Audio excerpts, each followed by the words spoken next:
What's up gamers, welcome back to another episode of Video Game Gems. I'm Ginge the Ripper, let's play a game. Before we get started, I want to apologize for the long wait. I wanted to release this video sooner, but I ran into some complications along the way. One more thing, I lost a bet with my friend Ella, so I have to let you know that Ella is the best gamer in the world, let's give it up for her, woo! Alright. Without further ado, let's get started. In the last video, we covered Ys Chronicles 1. Now let's look at the sequel. Ys Chronicles 2 is a remake of Ys 2, Ancient Ys Vanished, the final chapter, with better graphics, fantastic illustrations, and an updated story. If you haven't watched the first video, I suggest watching that one before continuing this one. There's a link in the description below. Ys Chronicles 1 and 2 are two halves of one game. Ys 1 was made for Windows back in the 80s, and was too big to fit on one disc, so Falcom extended the ending into a sequel. I'll do my best to try and not spoil the ending to Ys 1, but since this game takes place directly after the first game, I can't guarantee that. Once again, we are treated to another beautiful opening cinematic. Ys 1's opening was calmer, and gave us the feeling of a new adventure. Ys 2's opening is a bit more intense, and picks up right where Ys 1 left off.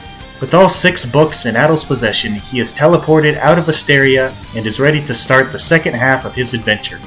The game begins with Adol passed out in a new land that appears to be up in the clouds. He is rescued by a girl named Lilia, who takes him back to her home to recover. Adol learns that he is in Ys, the ancient land that vanished long ago. Adol is tasked with returning the books of Ys to the Toll Shrine where they once stood, before seeking out the 2 goddesses of Ys, helping them rid the land of monsters once and for all. Once again, the music and art can be swapped between previous versions of the game, giving the player a chance to experience it in a somewhat retro style. You can also choose a mascot to hang onto the side of your screen while you play through the game. You can choose between characters from the first game and the second game, as well as monsters and the 2 goddesses themselves.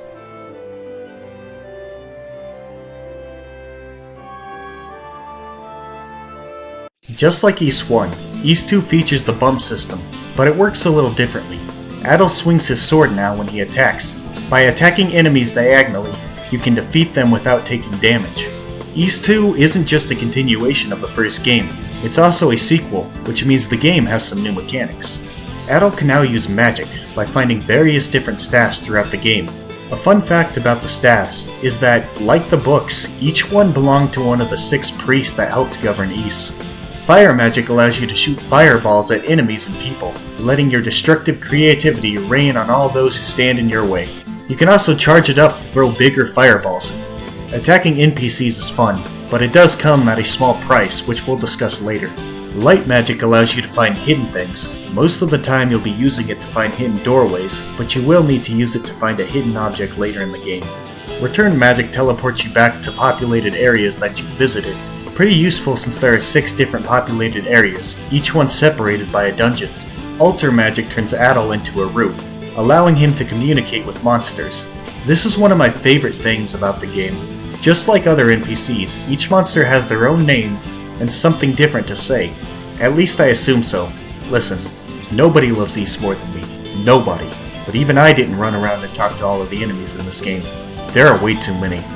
Time magic allows you to stop time to keep the enemies from moving.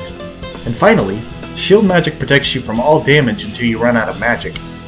Once again, each NPC has their own name, sprite, and personality. Many of them are just recolors of NPCs used in Ys 1, but they still count as different. You can collect various fruits, flowers, and foods, which you can use to restore your health, or give them to NPCs as presents. Some NPCs will tell you secrets for giving them presents. Other NPCs won't have any useful information, but they'll still have funny things to say. If you've been running around pelting people with fireballs like I have, then you'll have to give an NPC 3 presents before they forgive you and spill the beans on any secrets they know. With that being said, attacking people with fireballs can be hilarious. Some of them have a lot of funny things to say. Like Noit, my favorite victim. Is this for me? Well, I'll take it, but this doesn't make up for the fireballs earlier. Didn't mean to hit me! You were aiming right for me, you lying little... No, I wasn't. The dungeons are bigger, but they're not as confusing as they're made out to be. Or maybe I'm just thinking that because I've played this game over 5 times. All joking aside, if you're used to playing RPGs, the dungeons won't be much of a hassle, except for the first one. You have to find all 6 statues of the Priests of Ys and return each book to its owner.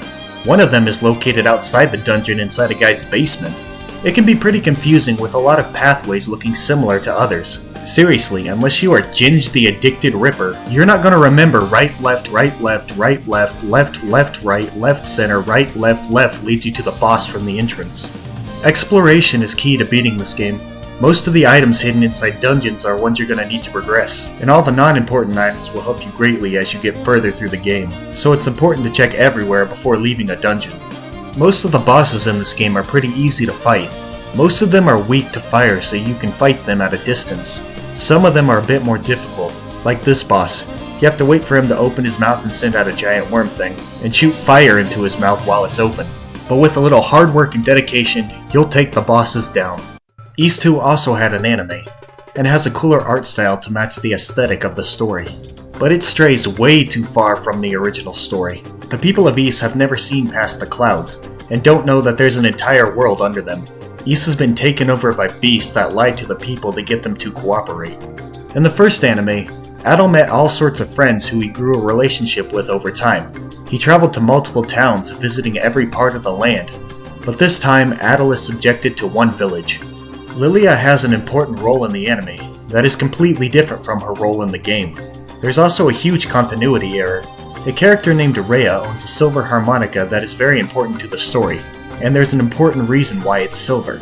In the second anime, it was changed to gold. Ys 2's anime is supposed to be a direct sequel to the first anime, so why would they make a change like this with such an important item? Overall, the story is fine, and I suggest you check it out if you're a fan of the Ys series. It's a thrilling story to watch at least once. Alright, is Ys Chronicles 1 and 2 a gem? Absolutely. The games are a thrill to play back to back. The first game was filled with characters and a backstory that players become attached to as they progress through the game. The second game is a bit more challenging and brings new mechanics to the table to keep players on their feet. Together, both games make up one big story that puts a spin on magic in medieval times. These two games are must-plays for fans of RPGs and adventure games. The games aren't too big and are much easier than bigger RPGs. There is some challenge to it, and some critical thinking the player must do on their own. There's something in the story for everyone: action, love, friendship, challenge, and adventure. And the story doesn't stop with these two games. Ys Origin is a game that takes place 700 years before Adol's time, and explains what happened to Ys and the events leading up to Adol's arrival in Asteria. Ys Origin is full of Easter eggs that tie into Ys Chronicles, but they also spoil the story, which is why I recommend people play Ys Chronicles before Origin. Ys 4 chronologically takes place after Chronicles in the land of Celceta. There's so much I want to say about this game, but that's not what this channel is for, so we'll move on. If you guys would like me to make future videos on Origin and Celceta, let me know in the comments and I'll consider making them. Thank you all so much for watching, and keep on gaming.